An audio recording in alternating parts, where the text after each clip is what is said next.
Good morning, everyone, and happy Sabbath to everybody who's joined us today. Glad to be with you. I hope your Sabbath is going very well, and we're just glad that you can join us in person or through the means of our web hookup. We're just glad to be with you on this Sabbath day. Today I want to cover a topic that is going to probably be very I guess in a sense detailed. There will be I'm going to be reading a lot of quotes today, and I hope that I can read them in a way that you will appreciate the quotes, that you understand them, and that you'll be excited about what the information that they present to us. Because I think it is a very exciting topic what we're going to talk about today. And any of you that have checked on the website know the title is The Science of Belief. Modern science has revealed a universe of absolute wonder. Wonder in the sense of awe, astonishment, surprise, and admiration to all who dig into it. We see wonder all around us as we look at how the universe was created, how it was designed just right for life, and the incredible complexity of even the simplest of life forms. Each year that goes by brings new scientific evidence of wonder, facts for which there are essentially no explanations without God. No believable way around the wonder that we see, the detail, the incredible design, the futuristic thinking that went into making all that we see. Today I want to cover 4 topics that point us to the undeniable existence of a creator God. And I'm going to be quoting out of a book today, and the book title is called Counting to God, written by a gentleman named Douglas E-L-L. And this is the cover of the book, just so you can see. I've got the quotes already in my message, so we don't need to keep the book. I've broken down, simplified a little bit some of the points that Douglas L. put in his book. He had 7 points that he goes over in how the science points us to God. And I broke some of them into, or I actually combined a couple of them, so that we are going to cover 4 points actually in the message today, just to try to make it fit into the time that we have. We could probably give multiple messages on this topic, but we'll try to stick this into one message. Here are the topics we're going to talk about. Number 1, the universe had a beginning and has been fine-tuned for life. The laws of physics, it has been discovered, are actually tuned specifically to support life. Number 2, life is a miracle. The simplest organisms contain staggering complexity. Number 3, the technology of life is amazing. All life runs on the same operating system, using something we all know, most of us have heard the term before, DNA. And number 4, our Earth is special. Let's begin with the first one. Let me just take a look real quick at the time so I can kind of judge, okay, where we're at. The first one, the universe had a beginning.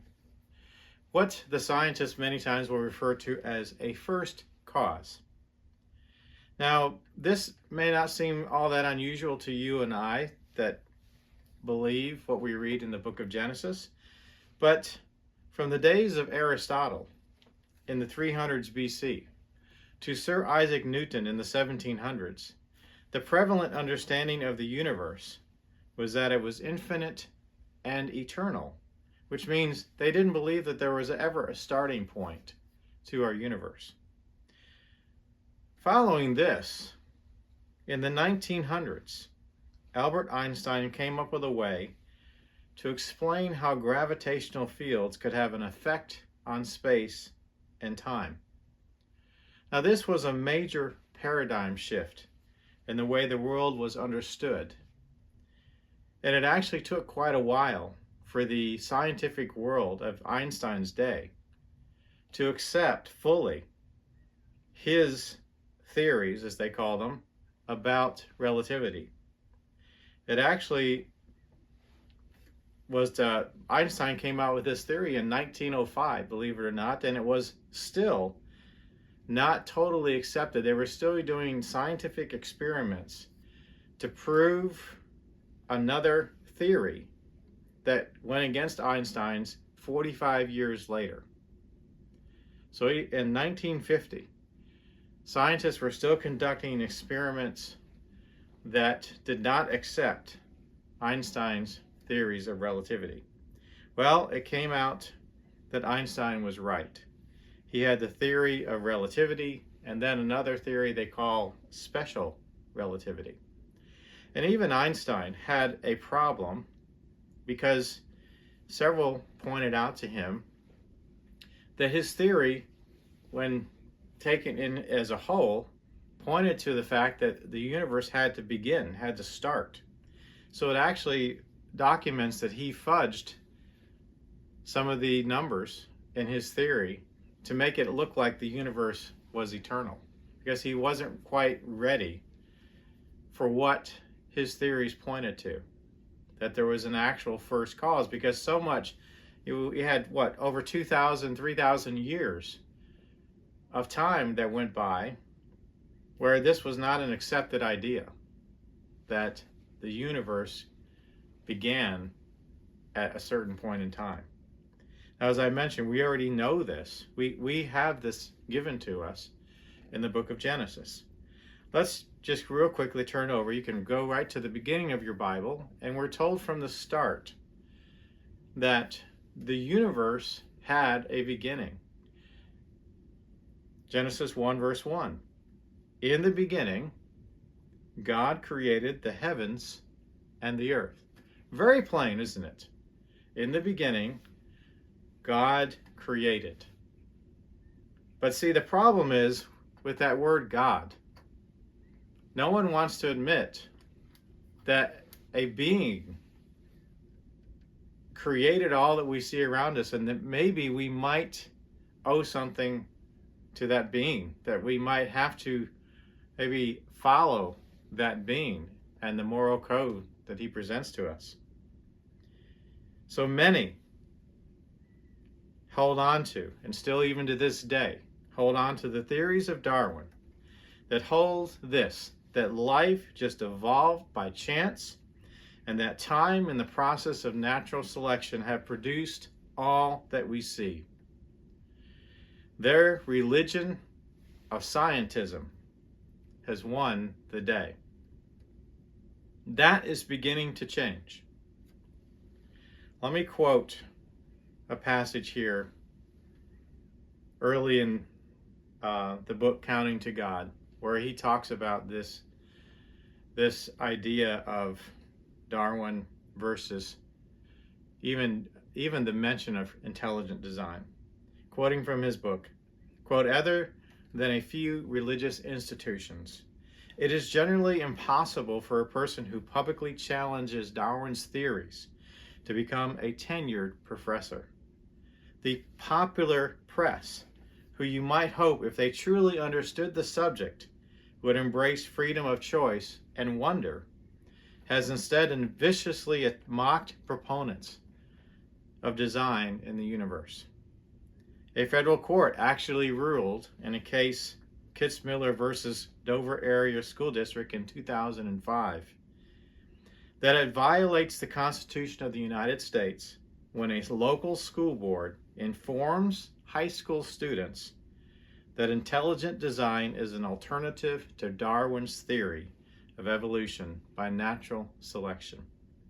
So as recent as 2005, about 20 years ago, and this book was written in 2014, So 15 or like 10 years before, this court case had said you cannot tell high school students anything other than Darwin's theory of evolution. Going on with the quote, intelligent design studies, and it's now talking about what intelligent design attempts to do.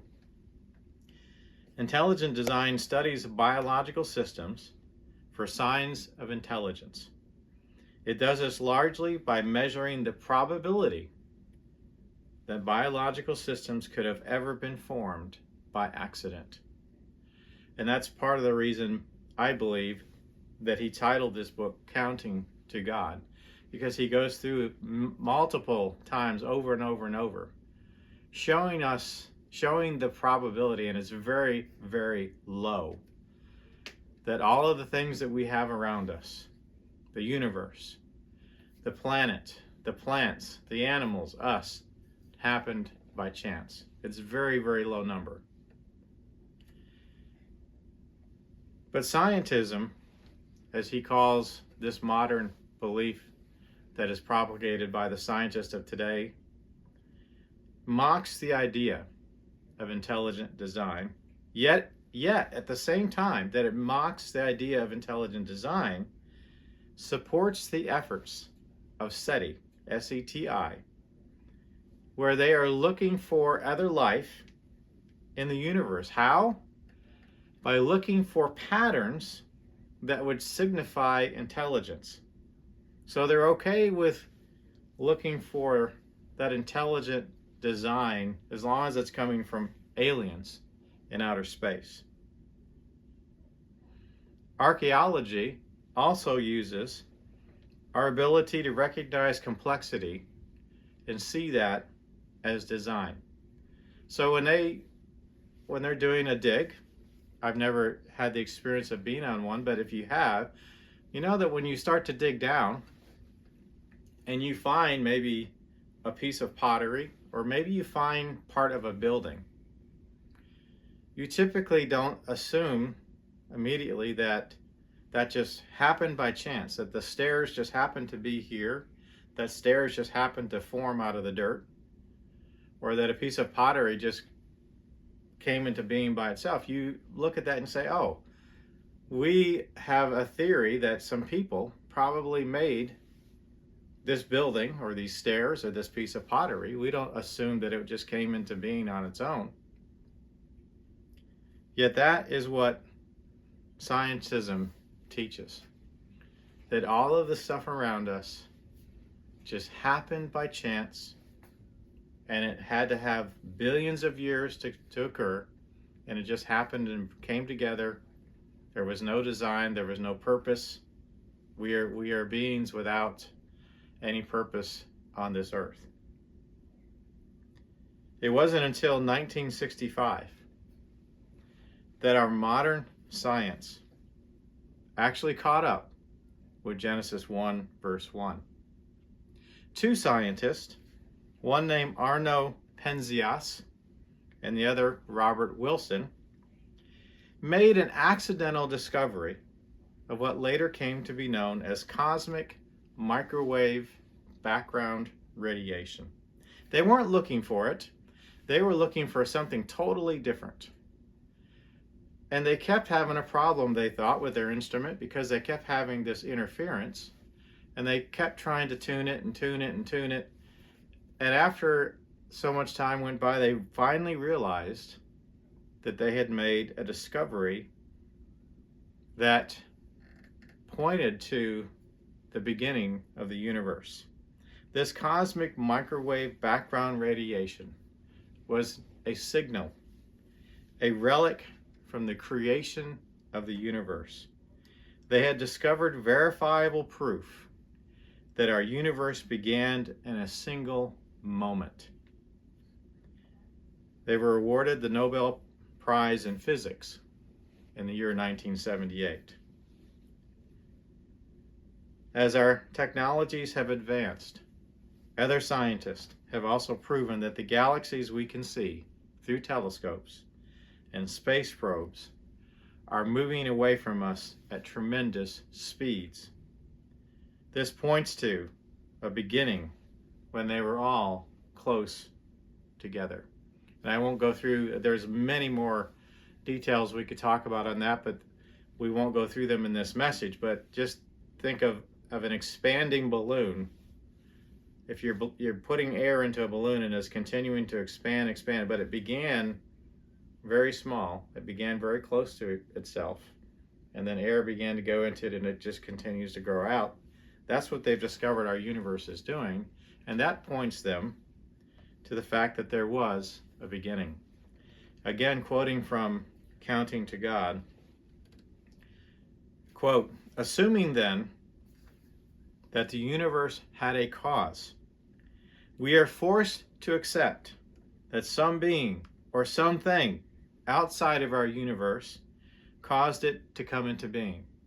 Something that does not exist in our reality created our reality." End quote. Scientists have also discovered, as I mentioned at the beginning, that our universe has constants of physics that have been finely tuned to support life. This is the second part of our first point. They have discovered at least 31 constants of physics in our universe that are finely tuned to support life. Quoting again from Counting to God, "As far as we know, the 31 or so fundamental constants of physics that have been set just right for life are unrelated.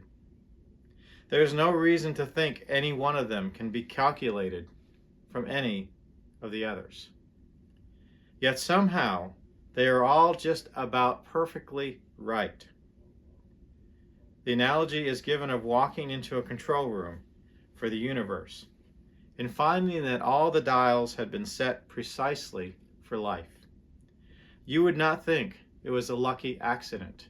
You would not think that this just happened to happen by chance, that all these unrelated constants of physics, totally unrelated to each other, but each of them, when you look at them, are set perfectly to support life in this universe. How did that happen? Increasingly, they are not able to explain or run away from this fact. Now let's move on to talk about the miracle of life. The miracle of life.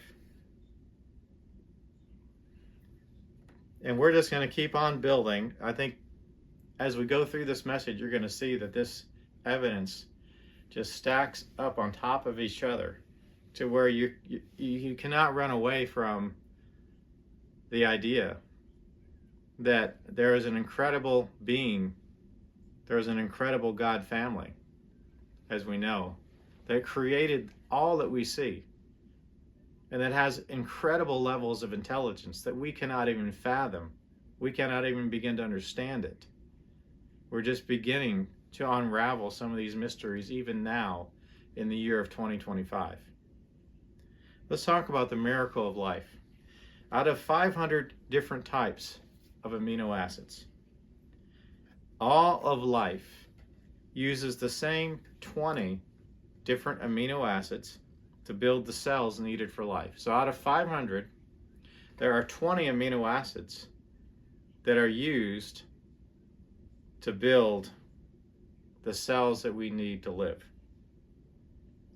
This includes the ability to properly link the amino acids together into proteins, to store the code of life and the information to assemble all of these atoms into the right three-dimensional shape and the right order. Scientists have no explanation for how this came to be. There's no way they can explain this because there's so much complexity. As I said, you start calculating the probabilities of 20 different amino acids having to come together in a three-dimensional matrix, having to be bound together just right in the right order, or else they don't work, for them to actually do anything to build life. Again, quoting from Counting to God, he gives this quote from a scientist named Eugene Koonin.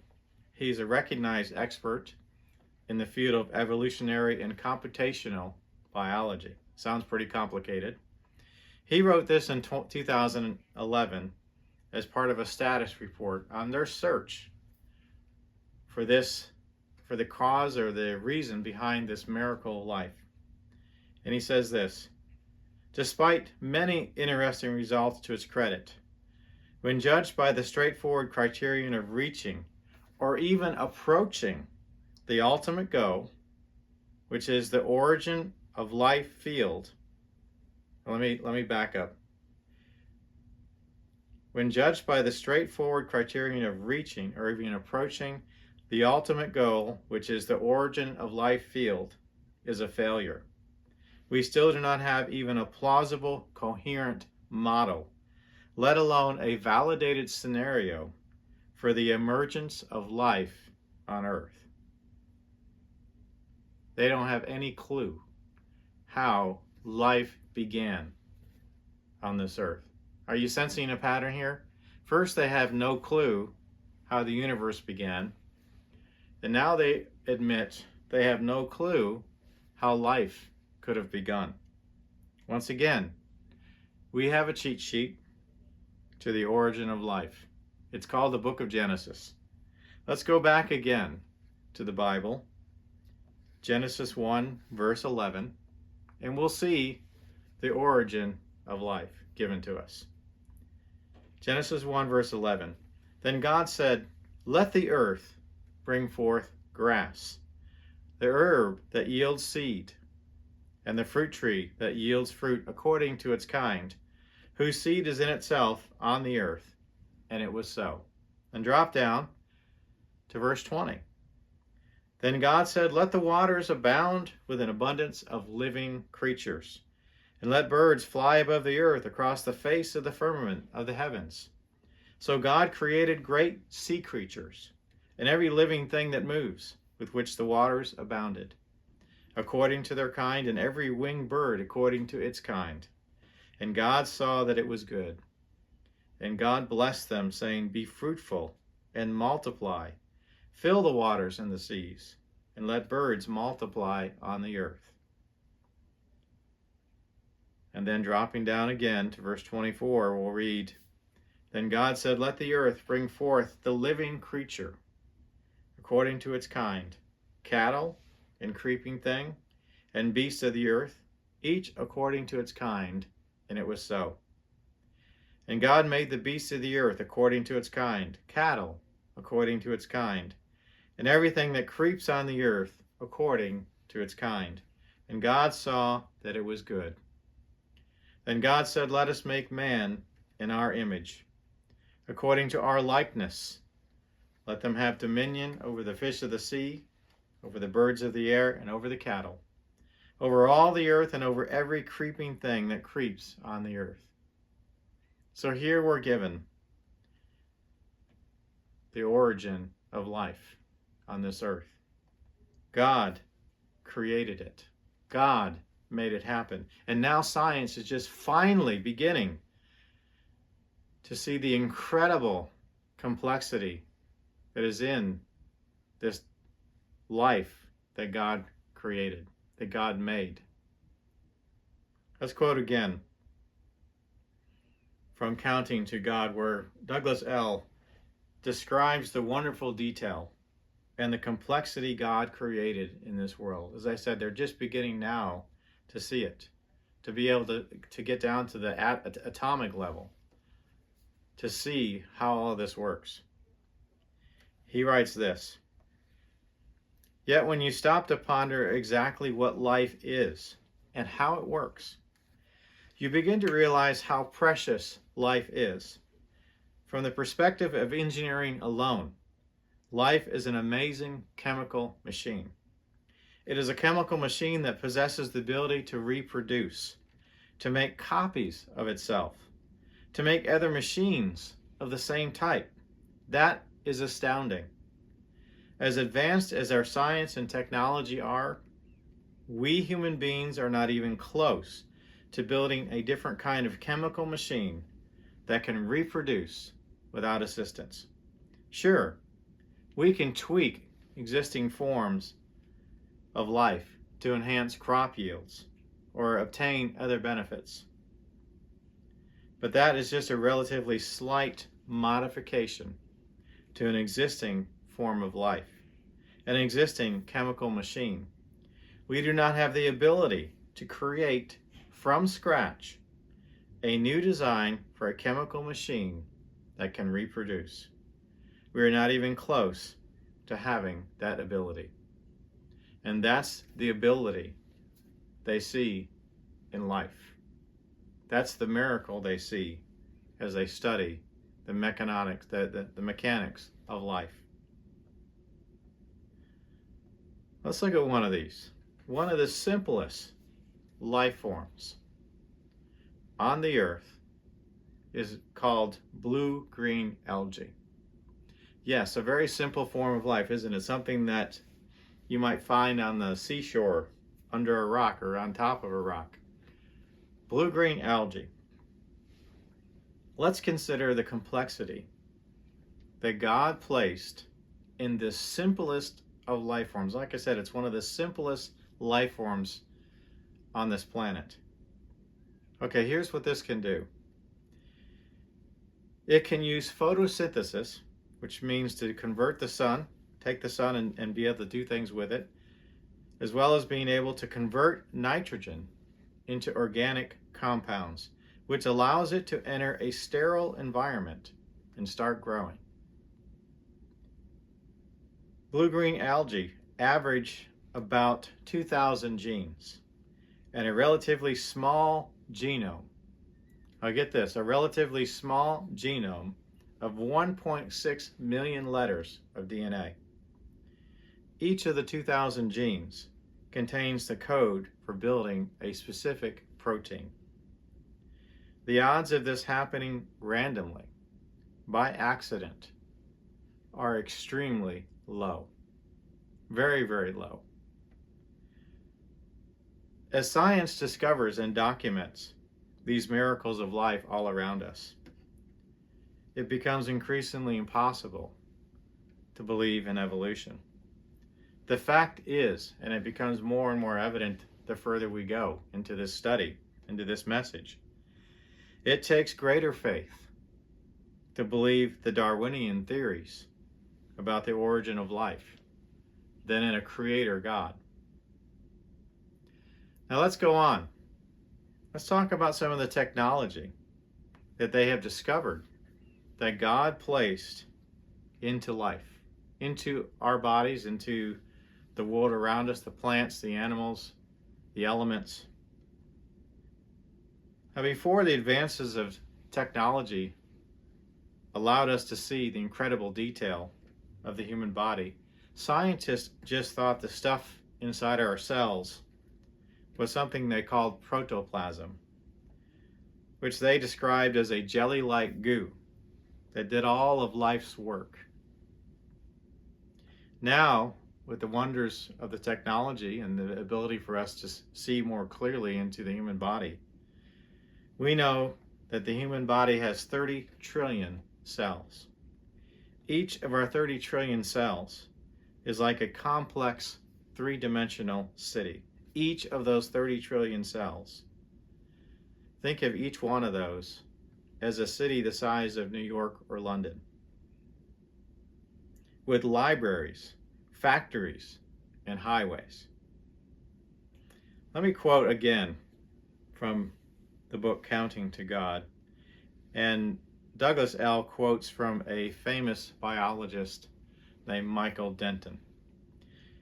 And he tries to describe and help people to visualize what each of these 30 trillion cells looks like. So I'd like to read this and just think of it in your mind's eye as I read it. of the incredible design and detail that went into this.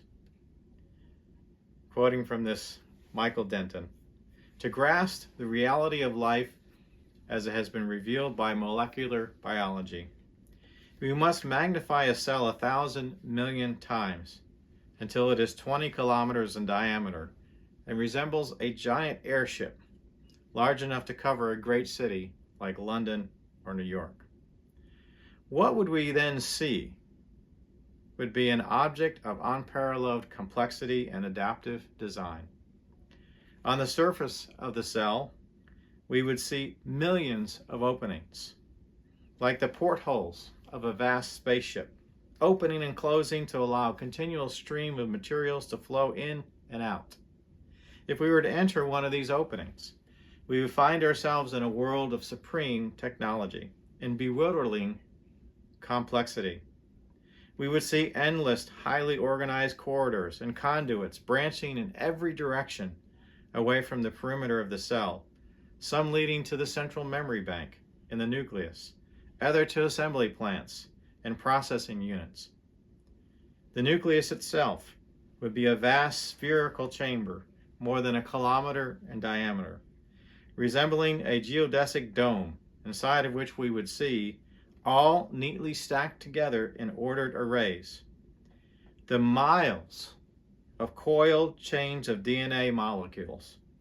A huge range of products and raw materials would shuttle along all the manifold conduits in a highly ordered fashion, to and from all the various assembly plants in the outer regions of the cell.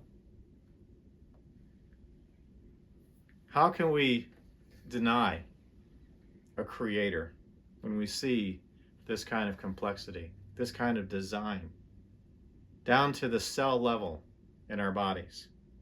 As David wrote in Psalm 139:14, write this down, I'll read it to you. Psalm 139 verse 14. He wrote, "I will praise you, for I am fearfully and wonderfully made. Marvelous are your works, and that my soul knows very well." And David wasn't able to see at the microscopic level that we can see. He could see and just look out and look at your hand and look at the design of your hand, the way the fingers move, the way all the joints work together. I mean, just the things that we can see with the naked eye are amazing. Another thing that has been discovered is that all of life, and ask yourself how this could have happened by chance, all of life runs on the same digital operating system.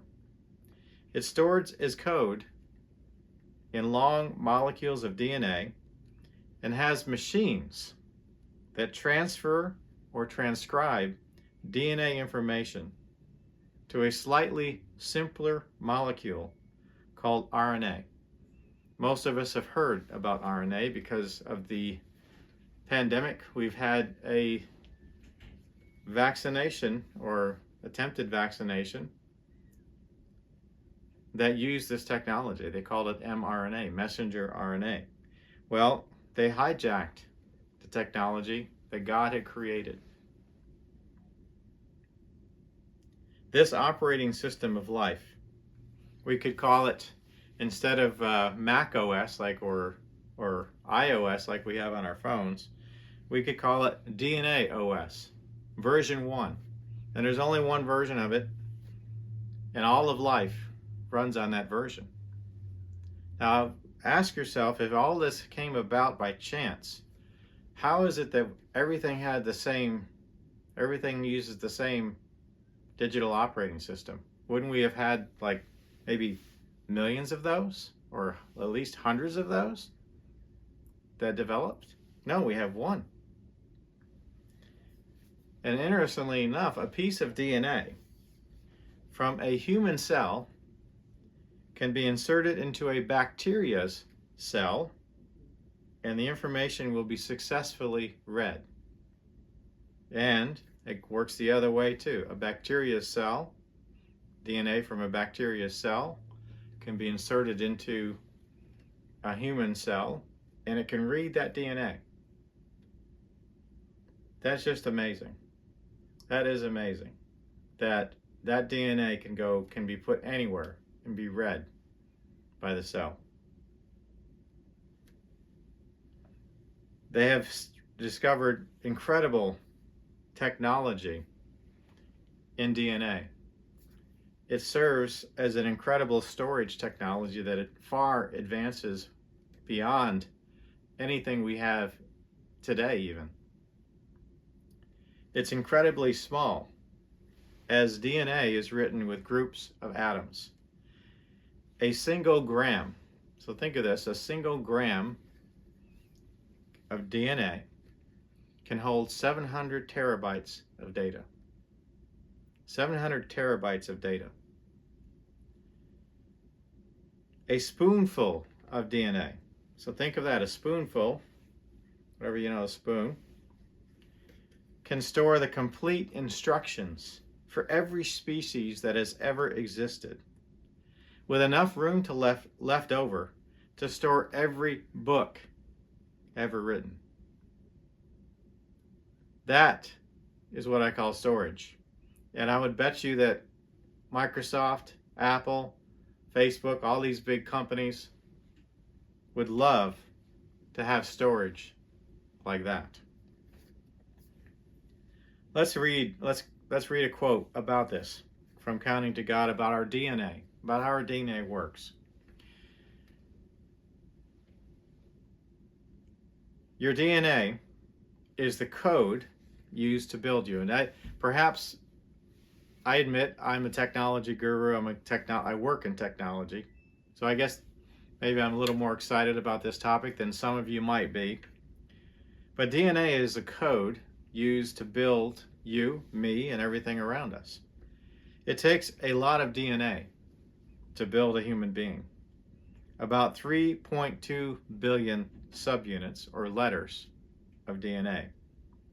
Almost every one of the 30 trillion cells in your body has 46 chromosomes. You get 23 from one side, from your father, and you get 23 from your mother. These are all linked end to end with like an impossibly long series of plastic connecting blocks. And like I said, they have the probability, they have calculated the probability of this complexity happening by chance. And it is such a small number that most people don't even accept it as a possibility. The more detail you study about DNA, the more amazing it becomes. God has put incredible capabilities into this very small part of life. DNA uses the following technologies: information retrieval, splicing technology. So it's able to take different parts of DNA code, and where it needs it, it can say, I'll just take this piece and splice it over here, and splices it together. It has molecular delivery trucks. It's a 4-letter genetic code. The information is able to be compressed. So DNA, the cells have the capability to compress DNA. It has shredding technology. So it's able to get rid of bad pieces of DNA or RNA that it discovers. It has the technology built in to detect that and destroy those. It has replication technology, and it has repair technology. So it actually, as the body is building something, or a cell, I should say, is building something from DNA, as it's building it, it is actually going back and proofreading the DNA to make sure that it's correct. And so then it's able to eliminate, if it finds any errors, it's able to repair those errors and fix them as it goes. And then it has another process that it runs after it's finishing building a chain of DNA that also checks for accuracy. So God placed incredible levels of technological complexity into life. Many of you may have heard a term called irreducible complexity.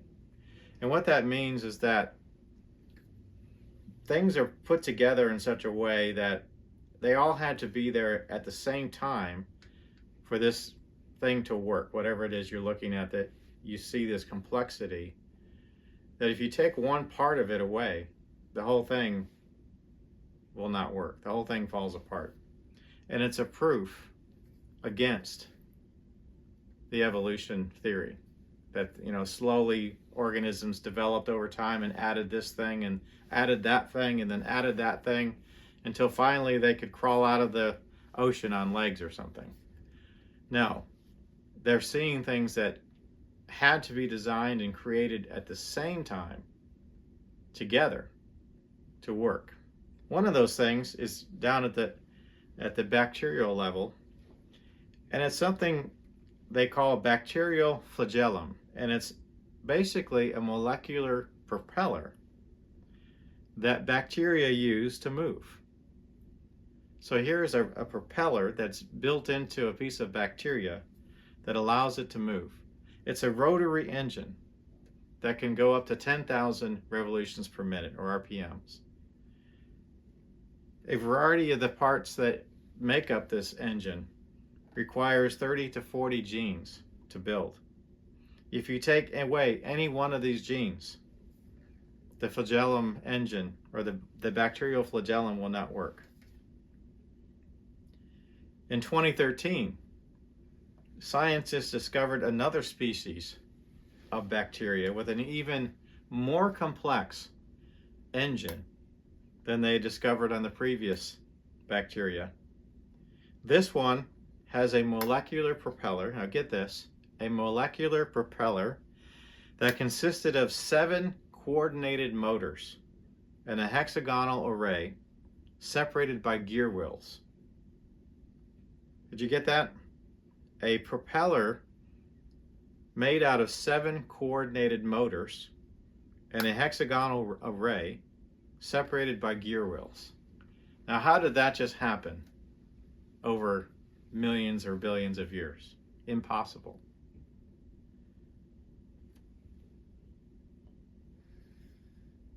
Let's move to our final point in this message, and that is about our Earth. As they study more and more about the properties of our universe and the galaxy that we're a part of, they have realized how special the Earth is. In March 2009, the U.S. launched the Kepler Space Observatory to look for planets. The idea behind that was send this thing up into space and let's look for other planets that are like the Earth. And of course their idea is, well, we just want to show that we're not special. There's other Earth-like stuff out there in this universe, and we're just one of many possible places where life could have evolved. Well, scientists are beginning to realize how special the Earth is. Let's go through some of these things that makes our Earth special.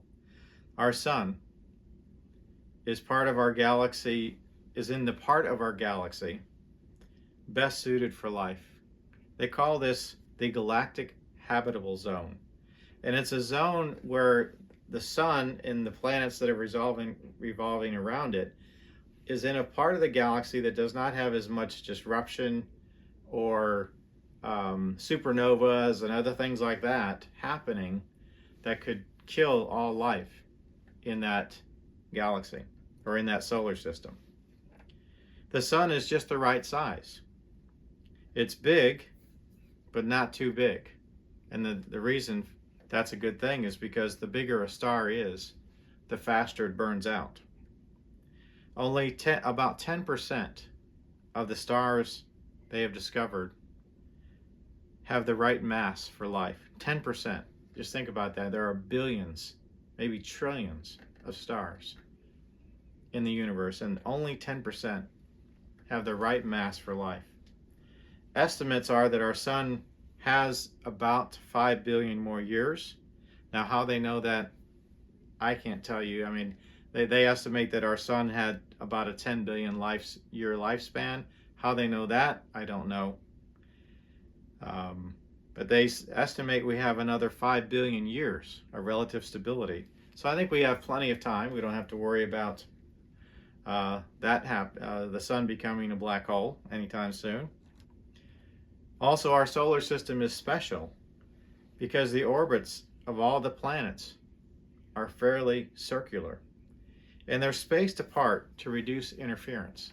So we don't have planets that are so close to each other that the gravitational fields of those planets could cause problems for others. Jupiter and the other outer planets, because of their size, especially with the case of Jupiter, often protect the Earth from comets and other objects that could hit us, but instead they're sucked in by the huge gravitational field of Jupiter, and they're stopped. Jupiter is about 318 times the mass of Earth. It acts like a huge vacuum cleaner to clear out dangerous objects that could hit Earth. Computer simulations estimate that without Jupiter, comet strikes on Earth would be thousands of times more frequent. And if you think about the amount of power that is emitted by what would seem to you to be a small comet, if we had thousands of them hitting us, I doubt there would be a very habitable planet on this Earth. We would have to live underground or something, I don't know. But it would not be very pleasant. Earth is near the inner edge of what they call the solar habitable zone, and that's defined as the zone where liquid water can exist. Its orbit falls within that zone where the temperature has always been right for water. So the planet is in a certain part of the solar system, the right distance from the sun, to support water always being liquid. Also the moon. The moon is very unusual. It is the largest moon in the solar system. The moon keeps the axis of Earth's rotation at about the same angle to its orbit around the sun. It prevents Jupiter from causing large changes in the tilt of Earth's axis. It provides tides, and as it orbits the Earth, it's easy to see on the ocean. And even on solid ground, and I didn't know this until looking at this book, that even on solid ground, it has tide swings of about 8 inches. So the ground actually even moves because of the gravitational pull of the moon. Again, I'd like to do one more quote from Counting to God in this section about that our Earth is very special. Douglas L. writes this: "When you add it all up, I think the evidence is strong that our Earth is rare and special. Earth is in the right galaxy, is located the right distance from the center of the galaxy, travels a safe path through the galaxy, has the right sun, is in the right solar system, is in the right place in the solar system, and has the right moon." Do we think this all happened by chance? Let's go over to the book of Job, where we'll see this wasn't by chance, that this was by design, by our Creator. Job chapter 38. Job chapter 38. God is talking to Job. Here, this is near the end of the book. He asks Job a series of questions. Job 38, verse 4. "Where were you when I laid the foundations of the earth? Tell me if you have understanding. Who determined its measurements? Surely you know. Or who stretched the line upon it? To what were its foundations fastened? Or who laid its cornerstone?" Dropping down. "Can you bind the cluster of the Pleiades, or loose the belt of Orion? Can you bring out Mazareth in its season? Or can you guide the great bear with its cubs? Do you know the ordinances of the heavens? Can you set their dominion over the earth? So very clearly we're told here that God laid the foundations of this planet. He put this planet exactly where he wanted it to be. And he determines the ordinances of the heavens. He determines the way the planets move in this solar system.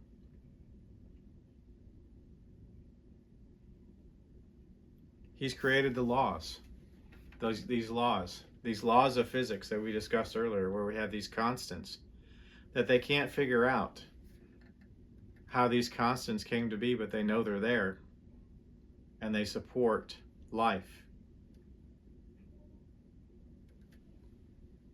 We have seen today the wonders that God has done in his creative genius through the eyes of science today.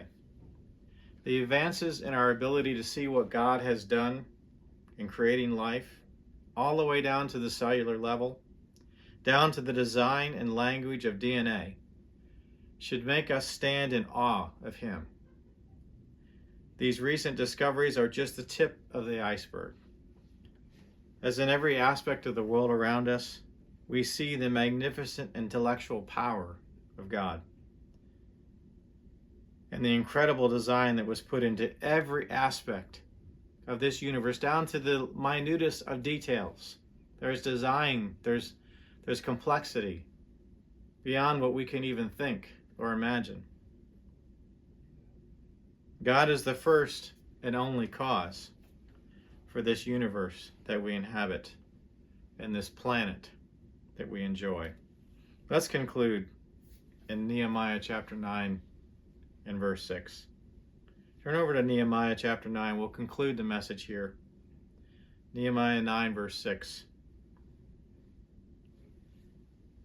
You alone are the Lord. You have made heaven, the heaven of heavens, with all their host, the earth and everything on it, the seas and all that is in them, and you preserve them all. The host of heaven worships you. Join me in prayer as we conclude.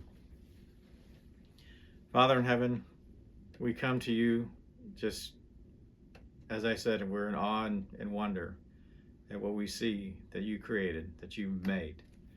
Father, from the smallest blue-green algae on this planet to some of the largest animals we know of. Father, we see your hand. We see your incredible intelligence and the design that you put into the life that we live, the life that we enjoy. Father, the many things around us, Father, that we can certainly see and marvel at. We marvel at the smallest detail that you've put into the smallest of things. We marvel at our own bodies and how they work, and the 30 trillion cells. The wonders, Father, of the DNA that you've made and developed, that you used in every form of life. Father, thank you for allowing us to have this kind of information. Father, we know you gave us this information way ahead of time. Way ahead of time, if people would just have the faith and have the willingness, Father, to believe in you as their creator, and you as their designer, and you as the one that gives them every good and perfect gift. So, Father, we give you thanks for this day, this Sabbath, and we ask you to bless the noon meal that we'll be enjoying, that you'll bless that food, and Father, bless our fellowship and bless the remaining time that we have on this Sabbath day. Help us to truly honor it. Help us to fellowship and enjoy each other's company, and truly, Father, rest and enjoy the Sabbath that you've given to us. And again, we thank you for the ability to be together, for the technology we have to reach so many people. We give you thanks for all of this and ask it in Jesus Christ's name. Amen.